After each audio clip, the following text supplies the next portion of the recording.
these days, unfortunately, we are not receiving very good news. Whoever is responsible, that's not the issue. The issue is that the situation is not very good. We switch on the television, we see the noise coming out of the parliament, and we see that the leader of the house as well as the leader of the opposition, they are not even being allowed to speak. کسی کو ذمہ نہیں ٹھہراتا مگر ملک کے حالات ٹھیک نہیں. T V لگاؤ تو پارلیمان میں شور شرابہ ہو رہا ہوتا ہے. وزیر اعظم یا اپوزیشن لیڈر تقریر نہیں کر پاتے. چیف جسٹس آصف سعید کا اسلام آباد میں خطاب. کہا ماضی میں انصاف کی بہتری پر توجہ نہیں دی گئی. کیس میں طبالت نہیں ہونی چاہیے. ماڈل کورٹس کی کارکردگی پر خراج تحسین.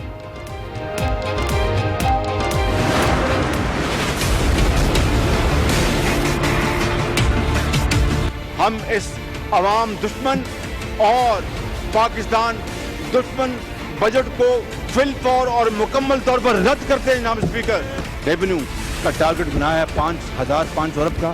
70% انڈائریکٹ ٹیکسز ہیں ان کے. اپوزیشن نے وفاقی بجٹ کو مسترد کر دیا. شہباز شریف کا قومی اسمبلی میں طویل ترین خطاب. بجٹ واپس لینے اور عوامی خواہشات کے مطابق دوبارہ بجٹ بنانے کا مطالبہ. مزدور کی کم سے کم تنخواہ 20,000 کرنے کی اپیل. ٹیکس ہدف کیسے حاصل کریں گے، حکومت سے سوال. اور میں نے بھی جذبات میں آ کے یہ کہا کہ 6 مہینے میں بجلی کا مسئلہ حل کر دیں گے. آصف علی زرداری، خواجہ سعد رفیق صاحب، محسن داوڑ صاحب اور ان کے ساتھی 4 انشاءاللہ آج ان حضرات کا پریزنس انشور کروائیں گے. چینی سفارت خانے کی طرف سے بھی کہ مہربانی کر کے آپ 3 دن کے لیے اٹھ جائیں. ڈیک چوک سے چینی صدر کا دورہ ہو جائے تو پھر آپ آ جائیں. انہوں نے کہا نہیں، ہم نہیں اٹھیں گے. جذبات میں آ کر 6 ماہ میں لوڈ شیڈنگ کے خاتمے کا کہا تھا. شہباز شریف کا قومی اسمبلی میں اعتراف. آصف زرداری اور دیگر کے پروڈکشن آرڈر کا مطالبہ دہرا دیا. تحریک انصاف نے چین کے کہنے پر بھی دھرنا ختم نہ کیا. اپنی حکومت کے کارنامے گنواتے رہے.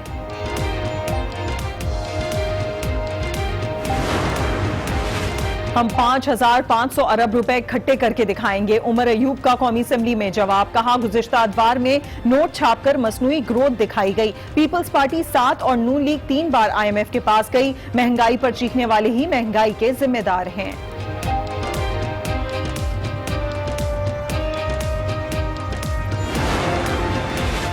بدقسمتی سے آج تک کوئی وزیر اعظم اپنی مدت پوری نہ کر سکا. عوام نے متنازع عدالتی فیصلوں کی بھاری قیمت ادا کی. یوسف رضا گیلانی کو آئین سے انحراف نہ کرنے کی سزا دی گئی. چیئرمین پیپلز پارٹی بلاول بھٹو کا بیان. کہا پیپلز پارٹی نے ہر دور میں آزاد عدلیہ کے لیے قربانیاں دیں. حق کو حق کہنا چاہیے. اگر ووٹ چور حکومت آئی ہے تو اس کو ووٹ چور حکومت کہنا چاہیے. اگر سازش سے یہ حکومت آئی ہے تو اس کو سازشی کہنا چاہیے، اور اس سے مجھے کوئی روک نہیں سکتا. ووٹ چوری کر کے آنے والی حکومت کو چور کہنے سے کوئی نہیں روک سکتا. ان ہاؤس اور چیئرمین سینٹ کی تبدیلی پر مشاورت جاری ہے. نون لیگ کی نائب صدر مریم نواز کی تنقید. کہا بجٹ کے ذریعے عوام پر قیامت ٹوٹ پڑی ہے. جو بھی اس کے حق میں ووٹ دے گا وہ عوام کی عدالت میں مجرم ٹھہرے گا.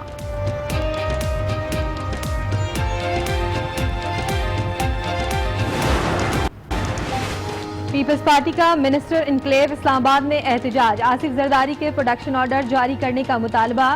اسپیکر قومی اسمبلی پر دباؤ ڈالا جا رہا ہے. ارکان کا الزام. کہا اسد قیصر کو غیر جانبدار ہونا چاہیے. مولانا فضل الرحمان حکومت مخالف تحریک کے لیے متحرک. جمعیت علماء اسلام کی مجلس شورا کا اجلاس. آل پارٹیز کانفرنس کی تاریخ پر مشاورت. نون لیگ، پیپلز پارٹی اور BNP سے بھی بات چیت کی جائے گی.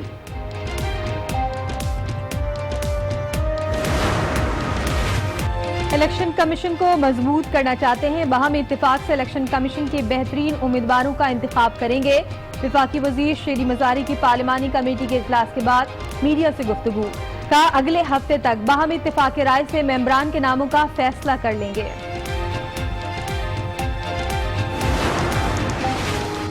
حکومت کا صحافیوں کے لیے آٹھویں ضمنی ویج بورڈ کا اعلان. معاون خصوصی برائے اطلاعات فردوس عاشق اوان کی میڈیا سے گفتگو. کہا ضمنی ویج بورڈ ایوارڈ مشاورت سے تیار کیا گیا ہے. صحافتی تنظیموں کی کاوشوں کو بھی سراہا. بلوچستان کے رواں مالی سال کا بجٹ آج پیش کیا جائے گا. تعلیم کے لیے 55 ارب 72 کروڑ، صحت کے لیے 34 ارب 18 کروڑ، امن و امان کے لیے 44 ارب 70 کروڑ روپے مختص کرنے کی تجویز۔ نواز شریف کی طبی بنیادوں پر اسلام آباد ہائی کورٹ میں درخواست ضمانت، تاخیر سے کیوں آتے ہیں؟ عدالت کا ڈی جی نیب پر اظہار برہمی، کام زیادہ ہونے کی وجہ سے تاخیر ہوئی، آئندہ ایسا نہیں ہوگا، ڈی جی نیب عرفان منگی کا جواب۔ رتو ڈیرو میں 876 افراد میں HIV کی تصدیق، 672 بچے شامل، ہسپتال میں ادویات کی قلت، مریض علاج سے محروم، عوام پریشان۔ پی سی بی کا ورلڈ کپ کے بعد کھلاڑیوں کی کارکردگی کا جائزہ لینے کا فیصلہ، ٹیم انتظامیہ اور سلیکشن کمیٹی کی کارکردگی کا بھی جائزہ لیا جائے گا، پی سی بی گورننگ بورڈ کے اجلاس کا اعلامیہ جاری۔ اس حوالے سے ان کو ہوم آفس کی طرف کال کی گئی ہے اور وہ آج انٹرویو کے لیے ہوم آفس کی مین بلڈنگ جو برطانیہ کے اندر موجود ہے، اس وقت وہ صبح 10:35 پر جو ہے ان کا انٹرویو کے لیے کال کیا گیا تھا اور ابھی تک جو اس بلڈنگ کے اندر ہی موجود ہیں۔ ذرائع نے یہ بھی انکشاف کیا ہے اور دعویٰ کیا ہے کہ اسحاق ڈار جو ہے وہ انہوں نے لندن میں اپنی تمام تر جو صورتحال ہے وہ میڈیا سے چھپا کر اس کو جو ہے کنٹینیو رکھا تاکہ میڈیا میں اور پاکستان کے اندر ان کی جو سیاسی مراحل ہیں ان کو نقصان نہ پہنچ سکے۔ ابھی تک جو ہے اسحاق ڈار وہ اس بلڈنگ کے اندر موجود ہیں اور اسحاق ڈار صاحب کا جو انٹرویو ہے یہ شام تک جو ہے ان کا انٹرویو چلے گا۔ تقریباً آپ کہہ سکتے ہیں کہ 6 گھنٹے پر اگر وہ انٹرویو دے رہے ہیں، مین انٹرویو ہوتا ہے، 2 انٹرویو ہوتے ہیں، ایک پہلا انٹرویو جو آلریڈی دے چکے ہیں اور دوسرا آج بڑا انٹرویو ہوتا ہے جس کے اوپر ہوم آفس تمام تر مسائل سننے کے بعد وہ اس نتیجے پر پہنچیں گے کہ آیا یہ جو ڈیسیجن جو اسائلم کیا گیا ہے اس کے اوپر جو ہے ان کو پناہ دی جائے اور نہ نہیں دی جائے، یہ مین انٹرویو کے اوپر ڈیپینڈ کرتا ہے۔ اس وقت اسحاق ڈار صاحب جو ہے وہ وہاں پر بلڈنگ کے اندر موجود ہیں اور ان کے وکلا بھی جو ہے ایک وکیل جو ہے ان کے ساتھ سولیسٹر بلڈنگ کے اندر ان کے ساتھ انٹرویو کے درمیان موجود ہوں گے۔ جب ہم نے اسحاق ڈار کے بیٹے علی ڈار کو 2 دفعہ فون کرنے کی کوشش کی تو ان کی طرف سے فون جو ہے وہ آنسر نہیں کیا گیا اور نہ ہی ان سوال کے اوپر کوئی جواب دیا گیا ہے کہ کیا اسحاق ڈار صاحب جو ہے وہ سیاسی پناہ کے لیے ہوم آفس گئے ہیں یا کسی اور مقاصد کے، جیسا کہ پچھلے دنوں جب ان کے اسائلم کے حوالے سے خبریں چل رہی تھی تو ان کی طرف سے کہنا تھا ایسا کچھ نہیں ہے، ہم نے کوئی کسی قسم کی اسائلم کی درخواست نہیں دی۔ جی اچھا نوید سجاد، یہ بھی جاننا چاہیں گے، آپ نے کہا 2 انٹرویوز ہوتے ہیں، ایک انٹرویو ہو چکا ہے، یہ دوسرا انٹرویو ہے، آپ کیا جانتے ہیں کہ وہاں کے رولز کے مطابق کس حد تک چانسز ہیں کہ انہیں پولیٹیکل اسائلم مل جائے گا؟ دیکھیں اسائلم جو ہے وہ 2 بڑی میجر جو پولیٹیکل ایشو پر جو ہے وہ اسائلم دیا جاتا ہے برطانیہ کے اندر کہ ان کو سیاسی مسائل کا شکار یقیناً اسحاق ڈار صاحب نے اگر کیونکہ کل جب شاہ محمود قریشی صاحب بھی ایگریمنٹ کے متعلق بتا رہے تھے تو ان کی طرف سے حکومت برطانیہ کی طرف سے ڈیمانڈ تھی کہ جو مطلوب اشخاص برطانیہ میں مقیم ہیں ان کے ساتھ سخت سے سخت سزائیں نہ دی جائیں۔ اس حوالے سے اس شرائط کے مطابق کی پاکستان حکومت جو ہے وہ متفق ہوئی ہے، مشروط جو سابق وزیر خزانہ اسحاق ڈار ایک انٹرویو دے چکے ہیں، وہ سیاسی پناہ کے لیے برطانوی ہوم آفس پہنچ گئے ہیں اور یہاں پر ان کا دوسرا انٹرویو جاری ہے۔ نوید سجاد اپڈیٹ کر رہے تھے، بہت شکریہ آپ کا۔ آگے بڑھے اور آپ کو بتائیں قومی کرکٹ ٹیم کی ورلڈ کپ میں ناقص پرفارمنس اور بھارت کے خلاف عبرتناک شکست، ٹیم کی اب تک کی کارکردگی پر پاکستان کرکٹ بورڈ کو تشویش۔ ہٹا کے اس کے علاوہ انکوائری کرائیں کیونکہ سان مانی اتنا کمزور آدمی ہے، وہ انکوائری میں انٹرسٹڈ ہی نہیں ہے۔ اس نے آپ دیکھیں شیشہ کی کہانی 1 رات پہلے کی ہوئی ہے، اس نے اب بیانات دنوانے شروع کر دیے ہیں کہ 2 راتیں پہلے یہ ہوا ہے، سارا کچھ 2 راتیں بھی پہلے ہوا ہے تو وہاں پہ یہ شیشہ کا استعمال کیوں ہو رہا ہے؟ یہ الاؤڈ ہی نہیں ہے اس طرح کی چیزیں۔ پہلے آپ نے بولنگ کر لی، کیوں کی آپ یہ اس کے اوپر سوالیہ نشان آتا ہے کہ unless there is big money involved، چھوٹی موٹی نہیں، کروڑوں اربوں روپے انوالو ہوں گے then you can change your اپنا کیپٹن جو عمران خان کے جو واضح انسٹرکشن تھی اس کے باوجود آپ نے اپنی منمانی کی کیوں کی؟ سابق کپتان اور سابق ٹیم مینیجر انتخاب عالم بھی قومی کھلاڑیوں اور ٹیم مینیجر پر برس پڑے۔ ایک انٹرویو میں کہا کہ بھارت کے خلاف اہم میچ سے قبل مانچسٹر میں جو کھلاڑی شیشہ پالر گئے تھے ان پر جرمانہ عائد کیا جانا چاہیے۔ ان کا مزید کہنا تھا کہ شکست کی ذمہ داری ٹیم مینجمنٹ پر ہے جس نے ورلڈ کپ کے لیے مؤثر حکمت عملی تیار نہیں کی۔